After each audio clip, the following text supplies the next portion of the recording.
Hello, hello! Welcome back to ScrapCraft. You guys, we're not building anything today. Except perhaps a legacy. Wood. I want to get a little wood. That's fine. Today, I think we need to go caving. It needs to happen. Is that adequate travel food? 45 apples? I don't think it is. Mushroom stew, while delicious, and a wonderful source of food for just hanging around the base, not a good travel food. That's a lot of baked potatoes, we'll be fine. So, basically, we need to stockpile things. Also, it would be good to light up caves around the base. Mobs, of course, do not spawn in the mushroom biome, which is why our island is such a wonderful, peaceful place. But also, the negative to that is that outside of our biome, they spawn everywhere. Oh, hello. Yes, yes. These are left over from when we drained the ocean, if you guys remember that. All of our signs we consumed. Actually, let's take 2 more. All of our signs we used up. Yeah, we used our signs. And can you break ender chests with a pick? Let me look that up real quick, because that's kind of important. Aha! No, we need a silk touch pick, which we have. First, though, let's show you the product of last time's work. Ooh, actually, is this what I think it is? Yes, it is. Haha. So here's our hot mess back here. This right here is our output line. This little cart runs all the way up to our sorter, and he drops off items into there. So all of our products, so this is the unsmeltable line, and then that line coming from back there is the things that were smelted. All of our products will funnel into him, and once he's got items and good to go, he goes. This is a little, kind of my first,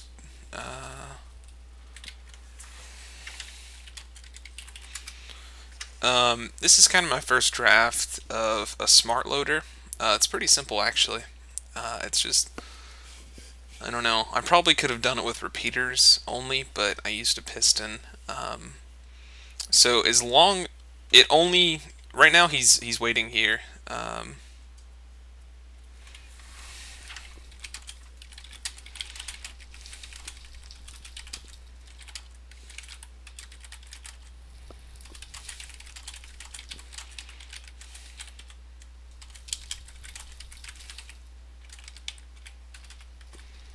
Everyone's, is it like that? Everyone's is, it's everyone's, yeah, we'll do that one, hub. Yeah, so basically, once it only fires once he's done receiving items. That's why he's not constantly going back and forth right now. Let's give him 2 things. And it won't fire while he's loading. It only fires once he's done loading something. So, yep. And then, yeah. That was a very fast demo, but anyhow, a smart loader. Pretty cool, actually. There's a few limitations to it, but it's kind of okay.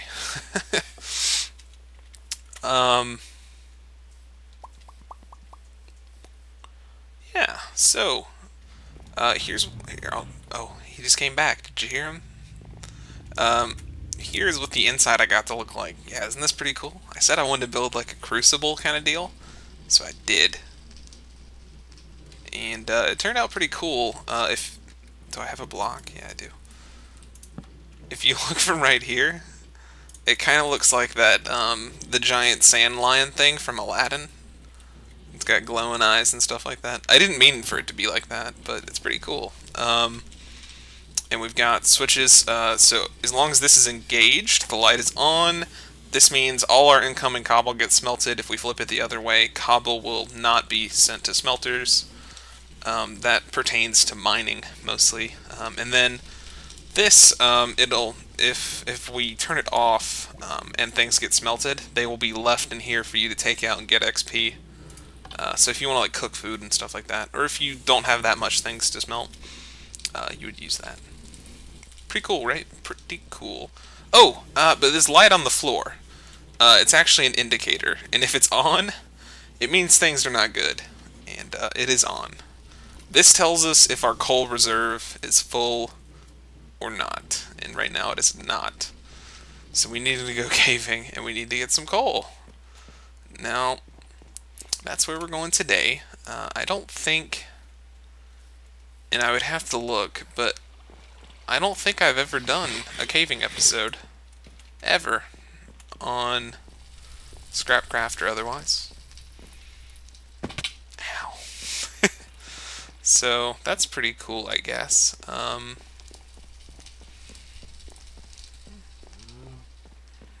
Nope, no idea how the door works. Yeah, somebody broke my door earlier. I think they just mined into it on accident. It's not very broken, but they basically just put a block and it cut off a signal where it shouldn't have been cut off. It was like the first thing I checked, so lucked out.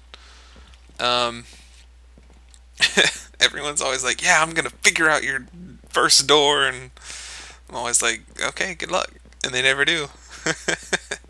We've had 0 people get through that door properly. Okay. Now, let's go find a cave. That might be difficult, seeing as we are on an island. I know. Didn't really think that one through, did I? Usually people start caving episodes in the cave, and perhaps I should have.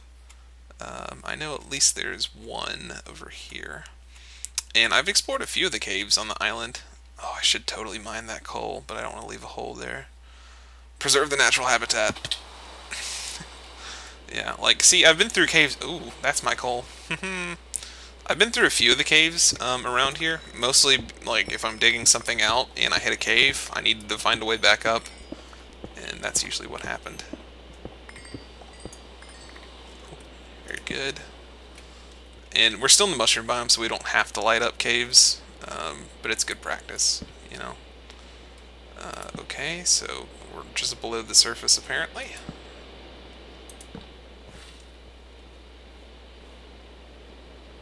Haha! Yes! This is what we were looking for.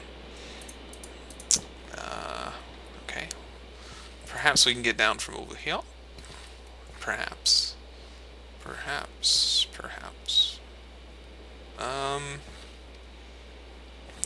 I need to make sure I can get back up here. If we go down right this way. Okay.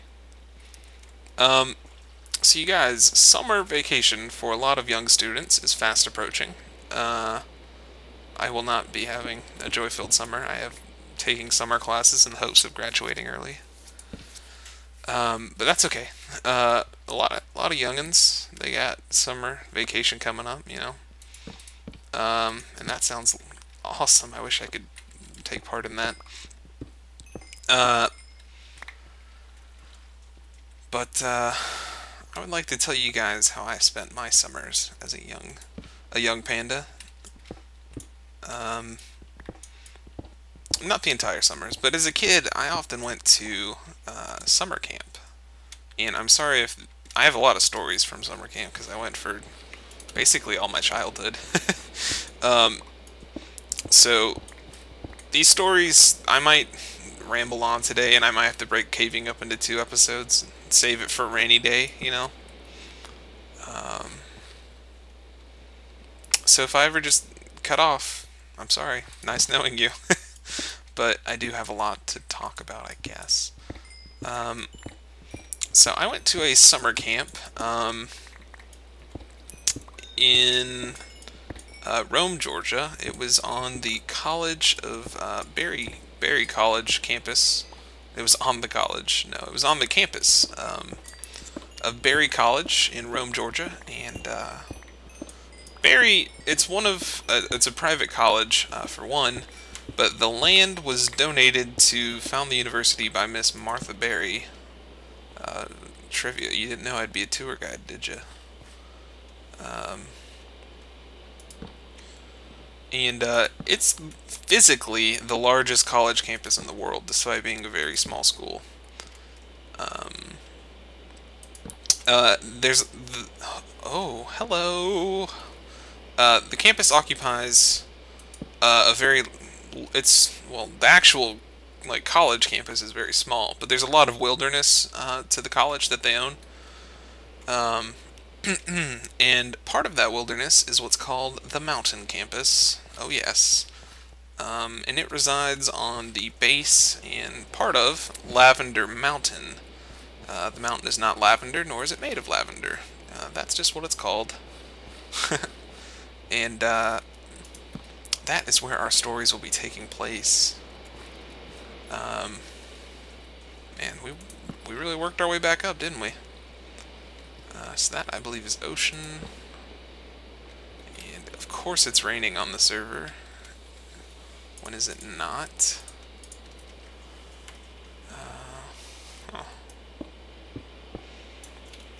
Yeah, but I started going to camp. Oh, I don't know how old I was. I had to be like 9.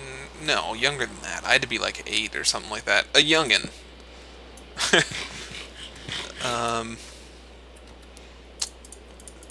Man, how old would I have? I have no idea how old I would have been.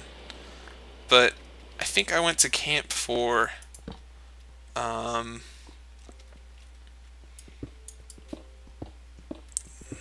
hold on, I need my fingers for a moment.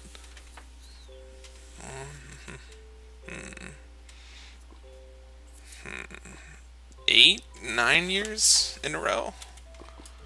So you can tell, like, I loved it. Like, it was fun. Kids go to summer camp. Well, a good summer camp. You don't want a bad one. That would be awful. Spend weeks away from friends and family at a camp that you don't like. YMCA. Yeah, so man, this stuff makes such a mess. Oh, I probably should have left that there. Yeah, so I did a lot of summer camping, and I guess like most camps, it was divided into like the age groups were broken up, and stuff like that, so that like age groups pretty much like do things amongst themselves. That way, it's not like guys in high school, I guess, like hanging out with dudes in elementary school, like playing dodgeball and just murdering people. That would be awful.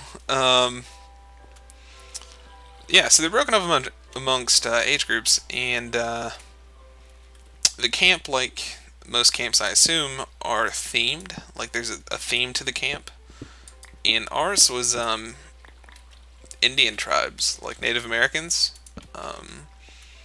So like each age group was broken up into an Indian tribe, and I guess like the like the counselors managers, like the overseers for the counselors, who were dudes in college, always really nice guys. They were called tribal leaders, and they were really just managers. But that was the system that was in place. So hopefully you kind of understand the workings now. Oh, hey, Mr. Bat. Is this a water? Yeah, you're in the wall.